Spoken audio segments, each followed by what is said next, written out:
बिस्मिल्लाहिर्रहमानिर्रहीम रब्बि इश्रह ली सदरी व यस्सिर ली अमरी वहलुल उक़दतम मिन लिसानी यफ़क़हू क़ौली। अल्लाहुम्मा सल्लि अला सय्यिदिना व मौलाना मुहम्मद व अला आलि मुहम्मद। अस्सलामु अलैकुम। मैं उम्मीद करता हूँ कि आप सब लोग खैरियत से होंगे। मैं दुआ करता हूँ कि अल्लाह पाक आप सबको हमेशा खुश रखे और आप सब लोग हमेशा सलामत रहें, आमीन। मैं आपका टीचर उस्मान असगर आज आपकी खिदमत में फिर से हाजिर हूँ। आज हमारा बायोलॉजी का लेक्चर नंबर 2 है और आज इस लेक्चर में हम जिस चीज़ के बारे में बात करेंगे वो गैसियस एक्सचेंज इन प्लांट्स है। लेक्चर 1 में हमने गैस एक्सचेंज की जनरल टर्मिनोलॉजी और ह्यूमंस के अंदर गैस एक्सचेंज के अंदर प्रोसेसेस लाइक ब्रीथिंग और रेस्पिरेशन के बारे में जिक्र किया था और इसके अलावा हमने उन गैसेस का जिक्र किया था जो इस प्रोसेस में इन्वॉल्व होती हैं। तो आज के लेक्चर में हम थोड़ी सी डिटेल में बात करेंगे कि प्लांट्स के अंदर गैसियस एक्सचेंज किस किस तरीके से होती है। तो बिना किसी ताख़ीर के शुरू करते हैं। तो चलिए शुरू करते हैं। पहली बात जो देखिए मैंने लिखी है वो लिखी है नो ऑर्गन्स और सिस्टम्स। इस बात को थोड़ा सा समझते हैं। देखिए एनिमल्स या ह्यूमंस इनके अंदर हर एक प्रोसेस के लिए अल्लाह पाक ने एक अलहदा सिस्टम रखा है। फॉर एग्जांपल डाइजेशन के लिए अलहदा सिस्टम है, एक्सक्रीशन के लिए अलहदा सिस्टम है, उसके अलावा आपकी मेटाबॉलिज्म के लिए अलहदा सिस्टम है। मतलब कि एक एक छोटे से छोटे प्रोसेस के लिए अल्लाह पाक ने कोई ना कोई ऑर्गन या सिस्टम ह्यूमंस या एनिमल्स के अंदर रखा है। लेकिन प्लांट्स के अंदर क्लियर कट मेंशन है कि कोई ऑर्गन या सिस्टम नहीं होता है। इवन गैस एक्सचेंज के लिए भी ह्यूमंस के अंदर रेस्पिरेटरी सिस्टम है और एनिमल्स के अंदर भी होता है। ह्यूमंस का हम रेस्पिरेटरी सिस्टम डिटेल में नेक्स्ट लेक्चर में इंशाल्लाह डिस्कस करेंगे। लेकिन प्लांट्स के अंदर कोई ऑर्गन या सिस्टम नहीं होता है। प्लांट्स के अंदर हर एक सेल डायरेक्टली इन्वायरमेंट के साथ अपनी गैसेस को एक्सचेंज करवा रहा होता है। ठीक हो गया। इसलिए देखिए मैंने दूसरा पॉइंट एनवायरनमेंट लिखा है। Every cell of plant directly exchange gases with the environment. Direct environment के साथ हर सेल का इंटरेक्शन होता है। इसलिए हम कहते हैं कि plants are simpler organisms as compare to animals. Plants की स्टडी इसलिए एनिमल्स के मुकाबले में आसान है। खैर अब हम देखते हैं कि डिफरेंट प्लांट स्ट्रक्चर जो है उनके अंदर गैसियस एक्सचेंज कैसे कैसे होता है। तो सबसे पहले देखिए लिखा हुआ है लीव्स एंड यंग स्टेम्स, यानी कि जो आप यूँ समझ लें कि मैं अब यंग प्लांट्स की बात करूँ जो अभी ग्रो कर रहे हैं, उनके अंदर इन स्ट्रक्चर्स के अंदर गैस एक्सचेंज कैसे होता है। देखिए लीव्स के अंदर कुछ सेल्स होते हैं जिनको हम गार्ड सेल्स कहते हैं। ये बीन शेप्ड होते हैं, ठीक है, कुछ इस तरह से होते हैं। आप यूँ समझ लें जैसे हम दिल बनाते हैं ना, तकरीबन उस तरह से ही सेल्स होते हैं। अगर आप इस स्ट्रक्चर को देखें, ऐसे देखें, ना ये फुली ओपन है ना ये फुली क्लोज है।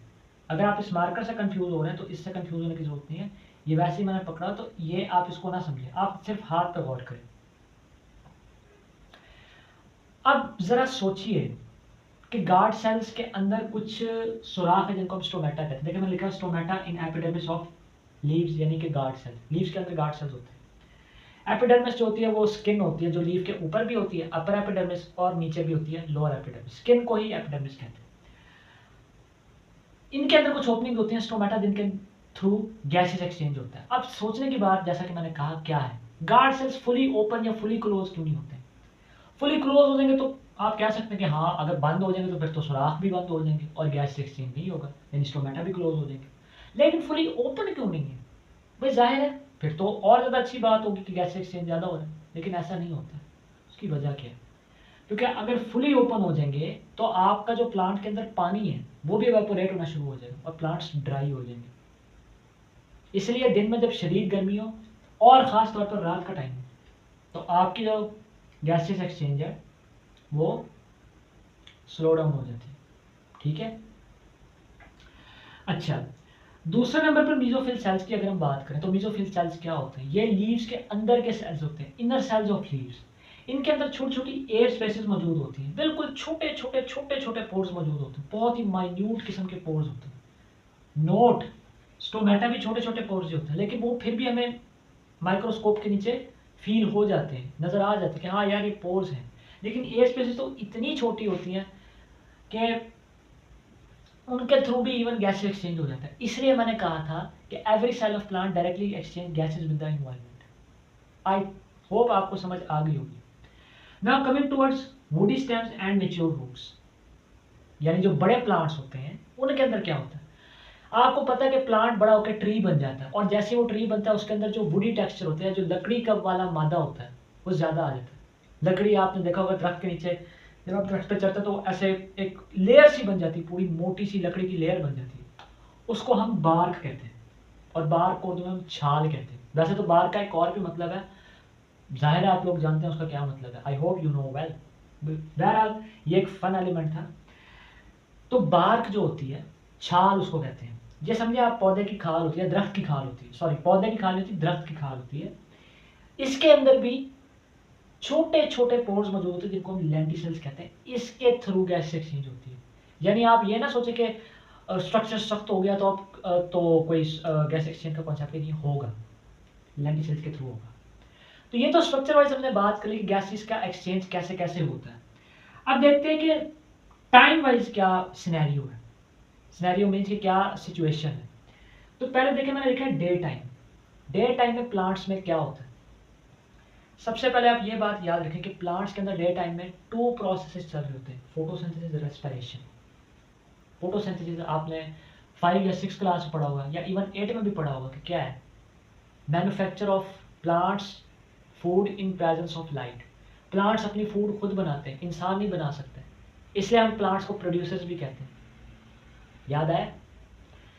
प्लांट्स अपनी फूड कैसे बनाते हैं, फोटोसिंथेसिस के थ्रू बनाते हैं। क्या करते हैं, कार्बन डाइऑक्साइड और लाइट ये दोनों आपस में इंटरेक्ट करते हैं और फिर photosynthesis, photo means light, synthesis mean manufacture, यानी लाइट की मौजूदगी में अगर कोई चीज़ बने तो उसको फोटोसिंथेसिस कहते हैं। हमारे पास कार्बन डाइऑक्साइड और लाइट का रिएक्शन होता है, ये रिएक्शन क्लोरोफिल में होता है और हमारे पास क्या बनती है, ग्लूकोज, जिसको हम फूड मॉलिक्यूल भी कहते हैं, और साथ में ऑक्सीजन गैस। तो आप देख रहे हैं ऑक्सीजन कहाँ से आ रही है, फोटोसिंथेसिस से आ रही है। अब यही ऑक्सीजन कहाँ पे यूज होगी, रेस्पिरेशन में यूज होगी। आप सोचेंगे कि रेस्पिरेशन तो ह्यूमंस में होती है, नहीं, प्लांट्स में भी होती है। क्यों होती है, क्योंकि प्लांट्स ने अपने आप को ग्रो करने के लिए जिस फूड से एनर्जी लेनी है उसके लिए अब रेस्पिरेशन ही तो होती है। रेस्पिरेशन क्यों होती है, ताकि हम फूड मॉलिक्यूल को ब्रेक डाउन करके उससे एनर्जी ले सकें। बात समझ आ रही है। तो रेस्पिरेशन जो है वो उसी फूड मॉलिक्यूल को तोड़ता है और आपके पास क्या होता है, कार्बन डाइऑक्साइड गैस रिलीज होती है, ठीक है, और फिर वो वापस फोटोसिंथेसिस में यूज हो रही है। तो ये देखें दिन में ऐसे गैसेस एक्सचेंज हो रहे हैं, फोटोसिंथेसिस ऑक्सीजन दे रही है, रेस्पिरेशन कार्बन डाइऑक्साइड दे रही है। इसको आपने उस चीज से कंफ्यूज नहीं करना जो मैंने पहले बात की थी, लेक्चर 1 में बात की थी कि प्लांट्स कार्बन डाइऑक्साइड को क्या करते हैं, इनहेल करते हैं, तो ऑक्सीजन को एक्सहेल करते हैं। वो एक और चीज थी, ठीक है। अब देखिए मैंने उसके बाद लिखे साइड बाय साइड, ये दोनों प्रोसेस साथ साथ चल रहे होते हैं। ऐसा नहीं है कि फोटोसिंथेसिस जो है वो पहले होती है फिर रेस्पिरेशन बाद में होती है। आप यूँ समझे 2 रास्ते हैं, एक रास्ते पे फोटोसिंथेसिस होती है, एक रास्ते पे ऐसे रेस्पिरेशन होती है, ठीक हो गया। और ये रैपिड प्रोसेस होता है, यानी ये तेजी से हो रहे होते हैं। लेकिन जब रात का टाइम होता है तब क्या होता है, अब रात का टाइम है तो लाइट तो नहीं है, तो फोटोसिंथेसिस तो वैसे ही स्टॉप होगी। तो अब क्या होगा, अब फोटोसिंथेसिस नहीं होगी लेकिन रेस्पिरेशन तो चल रही होगी। प्लांट्स के अंदर जो फूड मॉलिक्यूल्स बने हैं उन्होंने टूटना तो है, प्लांट्स ने अपने आप ग्रोथ तो रात में भी करना है, ऐसा तो नहीं कि रात में ग्रोथ बंद कर देनी, तो रेस्पिरेशन तो चलती रहेगी, फूड मॉलिक्यूल्स टूटेंगे, कार्बन डाइऑक्साइड रिलीज होगी, ठीक है। अब वो कार्बन डाइऑक्साइड जो है वो रिलीज होगी, ठीक है। अब ऑक्सीजन का क्या कॉन्सेप्ट है कि ऑक्सीजन की गैस एक्सचेंज कैसे होगी, वो इन्वायरमेंट के थ्रू होगी, ठीक हो गया।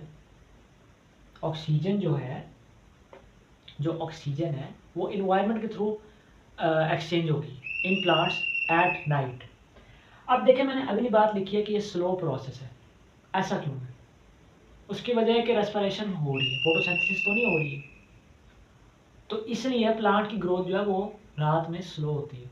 और आपने एक मशहूर बात सुनी होगी कि दरख्तों के नीचे रात में मत सो। क्या वजह, क्योंकि कार्बन डाइऑक्साइड प्लांट्स जो है वो रिलीज करते हैं, सही हो गया।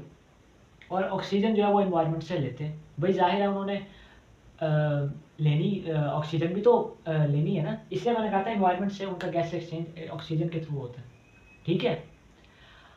अब कार्बन डाइऑक्साइड जो रिलीज हो रही है रात के टाइम हो रही है, वो हम क्या करते हैं, एक्सहेल करते हैं, इनहेल तो नहीं करते, इनहेल तो नहीं करते।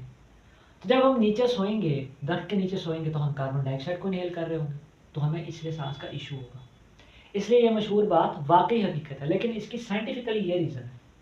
तो आज के लेक्चर को अब जल्दी से ओवरव्यू करते हैं और फिर आज के लेक्चर को एंड करते हैं। सबसे पहले मैंने बात की कि प्लांट्स के अंदर कोई ऑर्गन या सिस्टम नहीं होता है, हर सेल प्लांट का डायरेक्टली गैसियस एक्सचेंज में इन्वॉल्व होता है। उसके बाद लीव्स और यंग स्टेम्स में स्टोमेटा के थ्रू, मेसोफिल सेल्स में एयर स्पेसिस के थ्रू, जबकि woody stems and mature roots में लेंटिसेल्स जो बार के अंदर पोज होते हैं उनके थ्रू गैसियस एक्सचेंज होती है। डे टाइम में फोटोसिंथेसिस और रेस्पिरेशन दोनों साथ साथ चल रहे होते हैं और ये एक रैपिड प्रोसेस है। ओवरऑल रैपिड ग्रोथ होती है और गैस एक्सचेंज ऐसे होती है। फोटोसिंथेसिस ऑक्सीजन को रिलीज करता है जबकि रेस्पिरेशन कार्बन डाइऑक्साइड को रिलीज करता है। रात के टाइम में क्या होता है, सिर्फ रेस्पिरेशन चल रही होती है और कार्बन डाइऑक्साइड आपकी रिलीज हो रही होती है, ठीक है।